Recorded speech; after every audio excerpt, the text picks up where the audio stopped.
It was Christmas Eve in Boston, the kind of night where the streets shimmered with holiday lights, but the cold cut so deep that even the wealthiest passerby pulled their coats tighter. Michael Carter, a man whose name often graced the covers of business magazines, walked out of a luxury hotel with his little girl's hand in his own. He had just finished a charity gala, the kind where champagne flowed endlessly, and conversations about mergers and deals floated in the air. But outside the warmth of those walls, reality looked a lot different. 7-year-old Lily, bundled in a red coat and knitted scarf, suddenly tugged at her father's arm, her wide eyes fixed on a figure huddled on the sidewalk just a few feet away.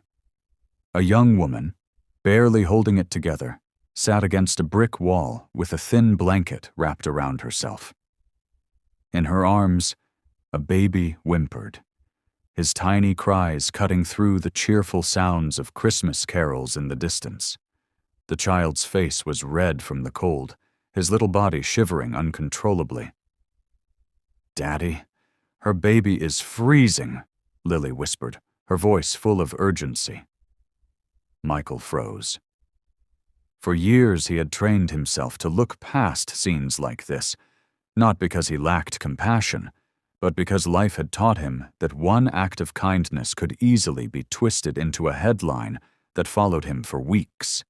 He was the CEO of Carter Global, a man who carried an empire on his shoulders. Every move he made was analyzed, scrutinized, and magnified under the sharp lens of the press. Helping a stranger on the street could easily become tomorrow's scandal. But then Lily squeezed his hand tighter, her small voice breaking through his hesitation. "Daddy, please!" "She needs help. He needs help." Michael looked at the woman again. She tried to look away, ashamed of her condition, but he noticed the way her arms tightened protectively around her baby, as if she could shield him from the winter air by sheer willpower. That quiet strength tugged at something buried deep inside him, something he hadn't felt since the days when his late wife was alive.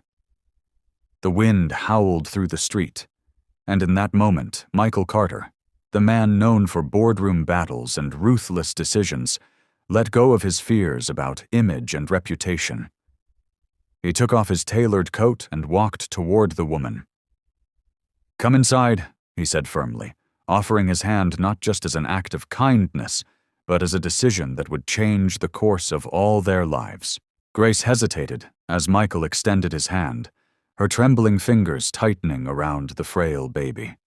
Her pride screamed at her not to accept, but her child's shallow breaths and Lily's pleading eyes left her no choice. She finally reached out, her hand icy against Michael's warm palm, and allowed him to pull her to her feet. Inside the hotel lobby, the sharp contrast nearly stole her breath. Crystal chandeliers bathed the room in golden light, polished marble floors gleamed underfoot, and elegantly dressed guests laughed near the bar, oblivious to the quiet storm that had just entered. Grace felt completely out of place. Her worn shoes squeaked against the floor, her thin sweater clung to her damp skin, and every step reminded her that she did not belong here. She clutched her baby tighter, her heart hammering, as curious eyes turned her way. Michael noticed her unease. "Follow me," he said, his voice calm but commanding, leading her past the stairs. He guided her toward a quieter lounge area where a roaring fireplace painted the room in warm hues. He gestured to a chair. "Sit down." "Let him warm up." Grace lowered herself cautiously, whispering soft words to her baby as she tried to rub warmth into his tiny hands. For a moment, she forgot the CEO standing nearby and simply hummed an old lullaby, the same one her mother used to sing to her. Michael watched, silently struck by the tenderness in her face, despite the desperation written all over her life. Lily climbed onto a chair beside her father, her curious gaze never leaving Grace. "What's his name?" she asked softly. Grace looked up, startled, and then smiled faintly. "Daniel. He's 6 months old," Lily beamed. "He's beautiful." Grace swallowed hard, her eyes misting. Compliments had been rare in her life lately. She took a shaky breath, glancing at Michael, who stood with arms crossed, assessing her but not in a cruel way, in a way that felt as if he was trying to understand what had brought her to this point.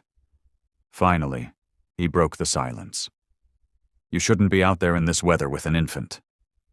Where's your family?"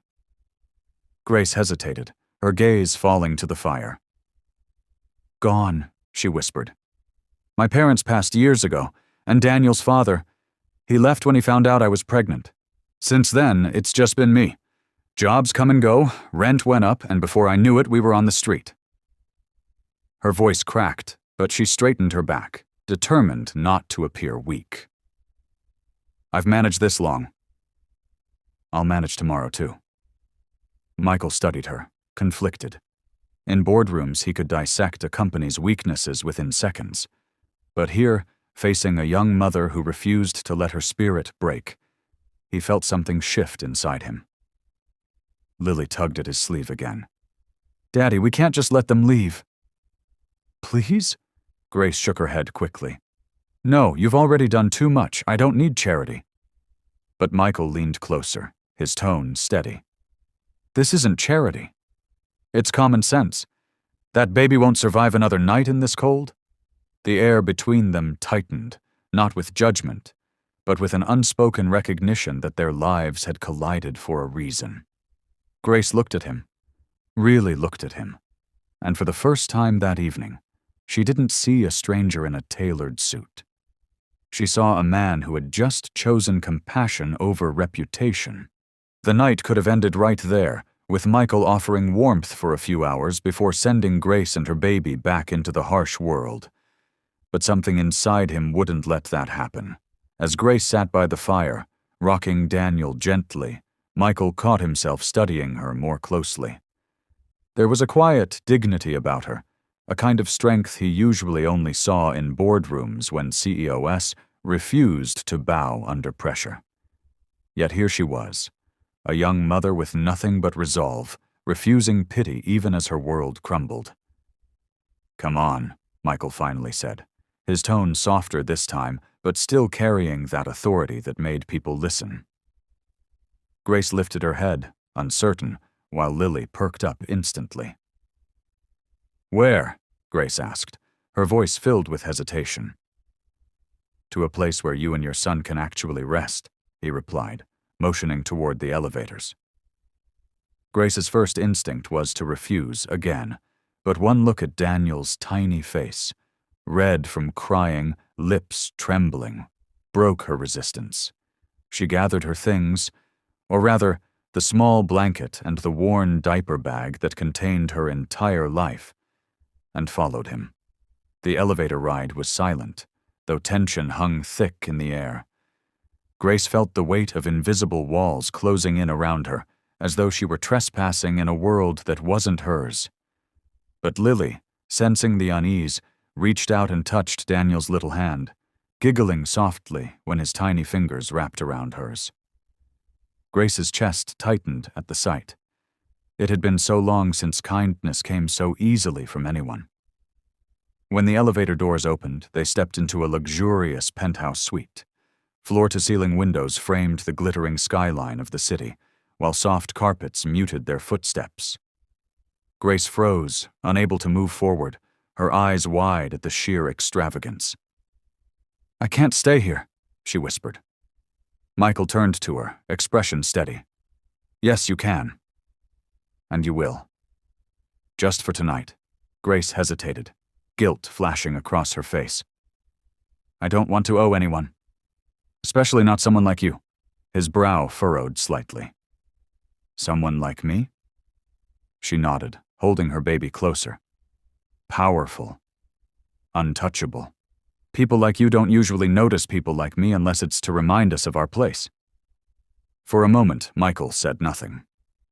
Then, unexpectedly, he walked to the window and stared out at the city lights. His voice dropped, carrying a weight she didn't expect. You'd be surprised how lonely this view can get. All the money in the world, and yet the silence when I come home, it's deafening. Grace blinked, caught off guard by his honesty. She had expected arrogance, maybe even indifference, but not vulnerability. Slowly she stepped inside, lowering herself onto the sofa while Daniel nestled against her chest. Michael turned back, his gaze softening. Stay. Rest. No strings attached. As she adjusted the baby, Grace whispered, "Thank you." And for the first time in years, Michael Brooks, the man who had built an empire by never letting anyone see past his armor, felt something he couldn't buy, couldn't control, and couldn't ignore. Trust slowly being born between two strangers who had collided by fate. The next morning, sunlight spilled across the wide glass windows of the penthouse, bathing everything in a golden glow. Grace woke with a start, still clutching Daniel to her chest, as though afraid someone might tear him away. For a split second, she thought it had all been a dream, that no wealthy stranger could have possibly shown her such kindness. But then she caught the faint aroma of fresh coffee and heard Lily's laughter echoing from the kitchen. Michael was at the stove, sleeves rolled up, flipping pancakes like a man who had done it 1,000 times before. Lily sat at the counter, her little feet swinging, giggling as he poured too much syrup on her plate. Grace blinked in disbelief. Billionaire CEOs didn't cook breakfast, or at least that's what she thought. "You're awake," Michael said, glancing over with a smile that carried more warmth than any city sunrise. "Sit down." Eat Grace shifted uneasily, hugging Daniel tighter. She had been judged her entire life, by strangers, by relatives, by anyone who thought they understood her story. And now, sitting in the middle of all this wealth, she felt those judgments closing in again. "I shouldn't be here," she murmured. But before Michael could respond, the heavy chime of the penthouse doorbell sliced through the air. He frowned, wiped his hands, and walked to the door. When it opened, a sharply dressed man in a navy suit stepped inside without waiting for permission. Richard, one of Michael's longest-serving business partners, scanned the scene. The baby in Grace's arms, the single mother in her worn clothes, the CEO cooking pancakes, and his smirk said everything he didn't have to. "Well, this is a surprise," Richard drawled. "Our fearless leader playing house with... who exactly?" Grace's face flushed crimson, her instinct screaming at her to grab Daniel and run. Michael stepped forward, his voice firm. "She's a guest." "Treat her with respect," Richard arched a brow. "Respect?" "Mike, the press is circling like vultures already. You really want to hand them this kind of scandal? A billionaire shacked up with a homeless woman? Think about your reputation." The words hung in the air like poison. Grace felt her throat tighten, her chest aching with shame. She started to rise, whispering, "I should go." But Michael's hand shot out, steady and strong. His eyes locked on hers, and in that moment, she saw not just the businessman the world admired, but the father and the man who had already made his choice. "No," he said firmly. "You stay." Turning back to Richard, his tone hardened. "My reputation isn't built on fear. It's built on decisions I don't regret. And this isn't a mistake." Grace stared at him, stunned. Nobody had ever stood up for her that way, not against judgment, not against power. For the first time in years, she felt like she wasn't invisible. But as Richard left with a glare that promised consequences, Grace couldn't help wondering what kind of storm she might have just walked into. That evening, the storm Richard had promised arrived in full force.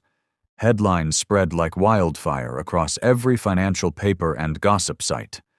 "Billionaire CEO seen with mystery woman and baby." Paparazzi crowded the streets outside Michael's building, shouting questions and snapping photos.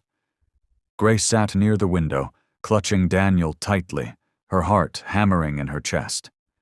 She had lived invisible for so long, and now it felt as though the whole world's eyes were burning into her.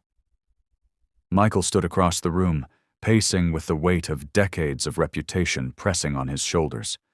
Every phone call from the board carried the same warning. Step away from her, or risk everything you've built. Grace could see the battle in his face. And though part of her longed to believe his words from that morning, that this wasn't a mistake, fear clawed at her heart. She rose, placed Daniel gently in his crib, and turned to Michael with tears blurring her vision. "You can't lose everything because of me," she whispered, her voice breaking. "I won't let you. Daniel and we'll leave tonight." Michael stopped pacing and turned sharply toward her, his expression torn between disbelief and pain. "Grace, no. You think I care what they say? I've lived my entire life chasing approval, chasing numbers, chasing power, and it never filled the hole in me. But you and Daniel, you've given me something real." Before Grace could answer, Lily tugged at her father's sleeve, her innocent eyes wide. "Daddy, if she goes, does that mean Daniel won't have us anymore?" The little girl's words cut deeper than any boardroom threat. Grace's chest ached, realizing this child saw her not as a scandal, but as family. The next morning, Michael made his decision. At a high-profile charity gala filled with investors, politicians, and reporters, he stepped onto the stage, cameras flashing from every corner. Grace stood hidden near the back, unsure if she should even be there, her pulse racing. Michael adjusted the microphone, his gaze sweeping the crowd. "For years, I've been measured by numbers, profit margins, stock prices, headlines. But today, I refuse to let money or reputation define my worth. Last week, my daughter and I opened our door to someone who needed help. In doing so, I found the life I didn't even know I was searching for. This woman, Grace, and her son Daniel, they are not a scandal. They are my family." Gasps rippled through the audience, cameras flashed brighter, and whispers erupted. Grace's knees went weak, her hand covering her mouth in shock. Michael smiled then, calm and unshakable. "If that costs me my title, so be it. Because what I've found with them is worth more than any empire I could ever build." Grace couldn't hold back anymore. Tears streaming down her cheeks, she stepped forward. The crowd parted, reporters shouting questions, but all she saw was Michael's steady hand reaching for hers. She walked into his arms, Daniel nestled against her shoulder, and Lily raced to hug her leg, giggling through the chaos. In that moment, under the blinding lights of judgment and power, Michael didn't look like a billionaire CEO trying to protect his reputation. He looked like a man who had finally chosen love, family, and truth over everything else. And for Grace, who had spent her life believing she wasn't worth being chosen, that moment felt like the beginning of forever. And that's how love proved stronger than money or reputation, reminding us that family is the greatest treasure of all. If this story touched your heart, let us know where you're watching from in the comments. And don't forget to like, share, and subscribe for more inspiring millionaire love stories.